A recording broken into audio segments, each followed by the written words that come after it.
ओम शांति। आज 12 मई आध्यात्मिक जगत के महान व्यक्तित्व और ब्रह्मा कुमारिस के आधार स्तंभ वरिष्ठ भ्राता राजयोगी ब्रह्मा कुमार जगदीश जी की आज पुण्यतिथि है। उनकी इस पुण्यतिथि पर हम उन्हें दिल से श्रद्धांजलि अर्पित करते हैं और उनके जीवन के प्रेरक प्रसंग से आज हम कुछ प्रेरणाएं लेंगे और साथ ही आज पहले उनके संक्षेप में उनके जीवन परिचय के बारे में जान लेते हैं। आपका जन्म मंगलवार के दिन 10 सितंबर 1929 में पंजाब प्रांत के एक मुल्तान शहर में हुआ और जो वर्तमान में मुल्तान शहर पाकिस्तान में है।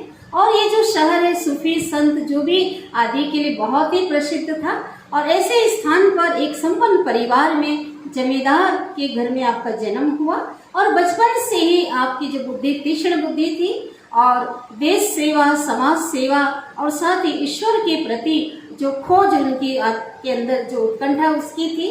आप जब भी सूफी संत आदि से मिलते थे तो चर्चाएं ज्ञान की किया करते थे।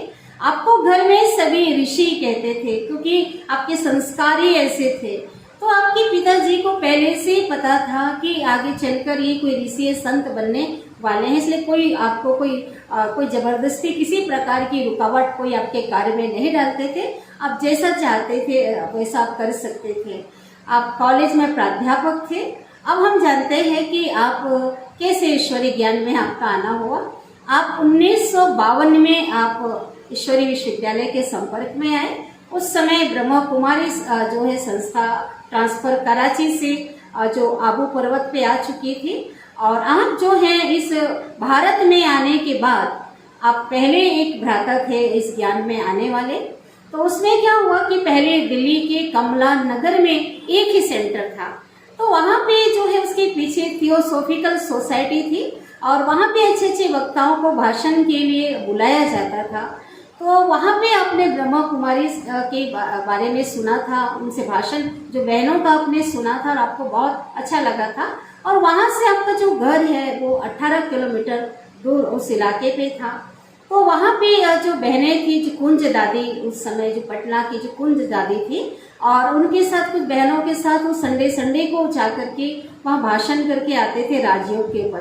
तो उस समय न्यूज़पेपर में ऐसा छप गया कि आज ब्रह्मा कुमारी जो बहनें हैं प्रैक्टिकल में राजयोग सिखाएंगे। तो 50-60 लोग वहाँ पे थे और वहाँ पे जगदीश भाई जी भी थे।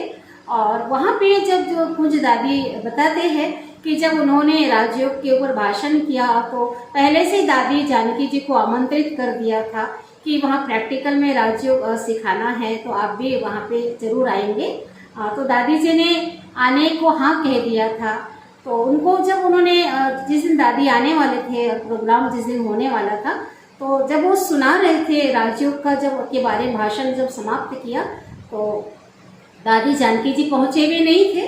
तो भ्राता जगदीश जी ने कहा उनसे कि आपने तो प्रैक्टिकल में तो राजयोग सिखाया नहीं है, आपने क्या भाषण ही किया।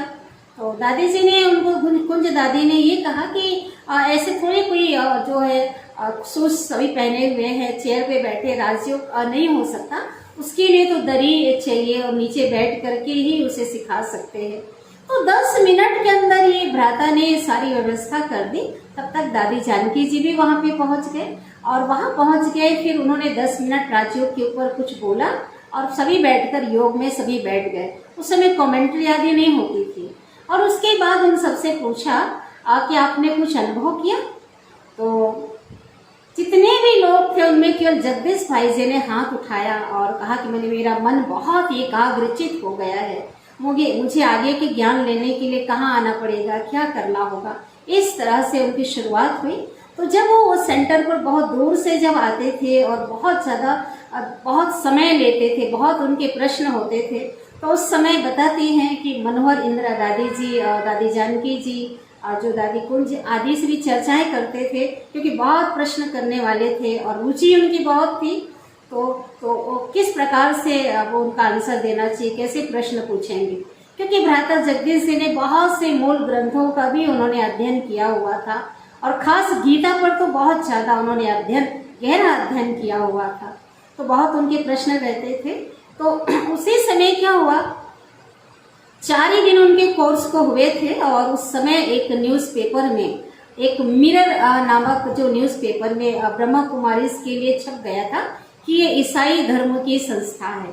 तो क्या हुआ कि जो बहनें जो थी उस समय उन्होंने उनसे कहा कि आज हम आपको कोर्स नहीं कराएंगे, आज हम उनसे जो न्यूज़पेपर वाले मालिक से मिलने जा रहे हैं, क्योंकि उन्होंने लिख दिया, ईसाई धर्म से संबंधित लिख दिया है। तो जो लोग यहाँ पर आ रहे थे उनके घर वाले ने रोक दिया है, तो हम उनसे मिलने जाने वाले हैं। तो उन्होंने जा करके कहा कि हम तो पहले ही उनसे मालिक से जा करके मिले और उनसे ये कहा कि हमने पहले ही आपको बता दिया था कि ये जो ईश्वरीय विश्वविद्यालय आदि सनातन देवी देवता धर्म से संबंधित है और आपने ऐसा कैसे छाप दिया। तो मालिक ने कहा कि पता नहीं गलती कैसे हो गई। तो उन्होंने जाकर कहा बहनों ने कि देखिए आप जो है आप उनको ये कह सकते हैं, इसको ठीक करके लिख सकते हैं, ईश्वरी को हमने ईसाई समझ लिया। तो फिर राता जी को जब चर्चा किया तो उन्होंने कहा कि आप कुछ ऐसा लिख करके दो न्यूज़पेपर के लिए और मैं उसको ठीक कर दूंगा। तो पहले कोर्स करते ही उन्होंने लिखने की जो लेखनी जो है उसने शुरू कर दी और इस प्रकार से सेवा की शुरुआत हुई। उन्होंने लिखा उसके बारे में और लेकिन पहले कोर्स किया। इस प्रकार से उनका कोर्स हुआ और उसके बाद उनकी जो है निश्चय बुद्धि वो हो गई। पिताश्री ब्रह्मा बाबा तक उनकी खबर जा चुकी थी और जगदीश भाई जी मधुबन जाना चाहते थे बाबा से मिलने के लिए। तो बाबा ने वहाँ से पत्र लिखा कि जब तक निश्चय पत्र नहीं आएगा तब तक वो मिलने नहीं आ सकते। 108 बार निश्चय पत्र में जब तक वो लिखेंगे तभी आ सकते हैं। तो निश्चय पत्र में ये लिखना होता था, कुछ पॉइंट थी, 108 बार हर पॉइंट को लिखना होता था।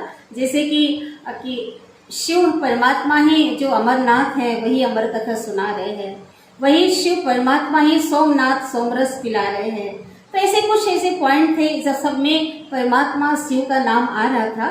तो ऐसे कुछ बिंदुओं पर निश्चय पत्र लिखना होता था। जब भ्राता जी को बताया गया तो वे सहज तैयार हो गए। उन्होंने कहा मैं 108 बार तो क्या, मैं 1000 और लाख बार लिखने को तैयार हूँ।